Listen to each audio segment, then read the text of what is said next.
ত্রিপুরা রাজ্য সরকারের গাফিলতি ও দীর্ঘসূত্রিতা নিয়ে চাকরি প্রার্থীদের ক্ষোভ চরমে পৌঁছেছে। 3 বছর আগে অনুষ্ঠিত এসটিজিটি পরীক্ষার ফলাফল এখনো প্রকাশ না হওয়ায় রাজ্য সরকারের দায়বদ্ধতা ও প্রশাসনিক অদক্ষতার বিরুদ্ধে তীব্র সমালোচনা উঠেছে। মুখ্যমন্ত্রী ও শিক্ষামন্ত্রীর কাছে বারবার স্মারকলিপি দেওয়া সত্ত্বেও কোনো সদুত্তর না মেলায় চাকরি প্রার্থীরা সরকারের নিষ্ক্রিয়তা ও উদাসীন মনোভাবের বিরুদ্ধে সরব হয়েছেন। আজ সকাল থেকে শতাধিক চাকরি প্রার্থী যুবক যুবতী একত্রে শিক্ষা ভবনের সামনে প্ল্যাকার্ড হাতে শান্তিপূর্ণ অবস্থান বিক্ষোভে শামিল হয়। তাদের একটাই দাবি, অতি সত্বর পরীক্ষার ফলাফল প্রকাশ এবং নিয়োগ প্রক্রিয়া শুরু করতে হবে। চাকরি প্রার্থীদের অভিযোগ, 2022 সালে টিআরবিটি এসটিজিটি নিয়োগের জন্য পরীক্ষা নেয়। কয়েক হাজার প্রার্থী অংশগ্রহণ করলেও প্রায় 3 বছর কেটে গেছে, ফলাফল প্রকাশ হয়নি। বারবার আশ্বাস দেওয়া হলেও বাস্তবে কোনো অগ্রগতি হয়নি। এক চাকরি প্রার্থী ক্ষোভ প্রকাশ করে বলেন, 2022 সাল থেকে আমরা অপেক্ষা করছি, টাকা খরচ করে পরীক্ষা দিয়েছি, কিন্তু শুধু আশ্বাসই মিলেছে, বাস্তবে কিছুই হয়নি। অনেক প্রার্থীর বয়স সরকারি চাকরির ঊর্ধ্বসীমার দিকে এগোচ্ছে, ফলে ফলাফল প্রকাশ না হলে তারা নিয়োগ থেকে বঞ্চিত হবেন। বিক্ষোভকারীরা করজোড়ে মুখ্যমন্ত্রীর কাছে আবেদন জানান, অবিলম্বে ফলাফল প্রকাশ করে নিয়োগ প্রক্রিয়া সম্পন্ন করতে হবে। তাদের অভিযোগ, দীর্ঘ কয়েক মাস থেকে মুখ্যমন্ত্রী, শিক্ষামন্ত্রী সহ বিভিন্ন প্রশাসনিক ও রাজনৈতিক দপ্তরে স্মারকলিপি দেওয়া হলেও কোনো কার্যকর পদক্ষেপ নেওয়া হয়নি। চাকরি প্রার্থীরা স্পষ্ট হুঁশিয়ারি দিয়েছেন, সরকার যদি দ্রুত ফলাফল প্রকাশ ও নিয়োগ প্রক্রিয়া শুরু না করে তাহলে আগামী দিনে বৃহত্তর আন্দোলনে নামতে বাধ্য হবেন তারা। এই ঘটনাটি রাজ্যের প্রশাসনিক ব্যর্থতার স্পষ্ট উদাহরণ হিসেবে দেখা হচ্ছে। দীর্ঘসূত্রিতা ও উদাসীনতার কারণে হাজার যুবক যুবতী তাদের ভবিষ্যৎ নিয়ে অনিশ্চয়তায় ভুগছেন। আমরা দেখেন 4 বছর হয়েছে আমরা 2022 সালে এসটিজিটি এক্সাম দিয়ে রেখেছি, কিন্তু 4 বছর অতিক্রান্ত হওয়া সত্ত্বেও আমরা আমাদের যে ন্যায্য অধিকার রেজাল্ট পাওয়া, এই রেজাল্টই পাচ্ছি না। যার দরুন আমরা 4 বছরে বিভিন্ন সময়ে টিআরবিটি বলেন, বিভিন্ন ক্যাবিনেট মিনিস্টারের আবাসস্থল বলেন, বারংবার আমরা মিট করার জন্য গিয়েছি এবং প্রতি উত্তরে আমরা শুধু আশ্বাস পেয়েছি। এখন অবধি আমরা আমাদের রেজাল্টটা যে দাবি করে আসলাম, আমাদের রেজাল্টটা আমাদের কপালে জুটলো না।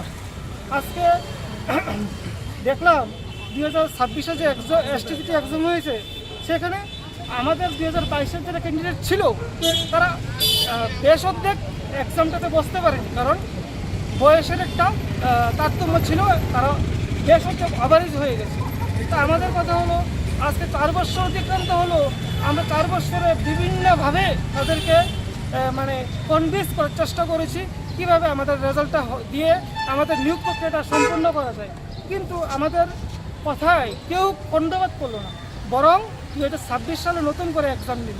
আর আমাদের যে বিষয়, এখন আমরা বিভিন্ন জায়গাতে শুনি আমাদের মুখ্যমন্ত্রী স্যার বারংবারই বলে থাকেন যে বেকাররা আননেসেসারি গ্যাদারিং করছে, আন্দোলন করছে, আমার বাড়ির সামনে আসছে। আমরা তো কারোর বাড়ির সামনে যাওয়ার কোনো সদিচ্ছা নেই, কারণ আমরা বেকার মানুষ, আমাদেরও এত ইচ্ছা নেই কারোর বাড়ির সামনে যাওয়ার। কিন্তু আমাদের সাথে যেগুলি হচ্ছে সেইগুলি তো বিবেচনা করা দরকার তাদের, কারণ আমরা 4 বছরে অনেকবার তো অনেক মানুষের কাছে গিয়েছি, কিন্তু প্রতি উত্তরে কিছু পাইনি। আজকে এসএলপির কথা বলা হচ্ছে, যে এটা সুপ্রিম কোর্টে আছে, এসটিজিটি 2022-এর ম্যাটারটা যদি সুপ্রিম কোর্টে থেকেই থাকে, এসএলপিতে থেকেই থাকে, বাংলা সুপ্রিম কোর্টে আছে, তাহলে কোনোটাই তো দিবেন না। হ্যাঁ, আজকে বিচারিতা করা হলো আমাদের সাথে। অ্যাডক প্রমোশনের বিষয়টা ত্রিপুরাবাসী সবাই জানে, হ্যাঁ, যে অ্যাডক প্রমোশনের বিষয়টা সুপ্রিম কোর্টে থাকা চলাকালীন সময়ে এটাকে পার্মানেন্ট প্রমোশন দিয়ে দিল আমাদের সরকার। না, ঠিক আছে, ভালো কাজ করেছে, দিয়েছে, মানুষের কল্যাণ করেছে, দিয়েছে। তা আমরা এই কল্যাণ থেকে কেন বাদ যাবো? আমাদের বিষয়ে একটু কল্যাণ করা দরকার আমাদের রাজ্য সরকারের।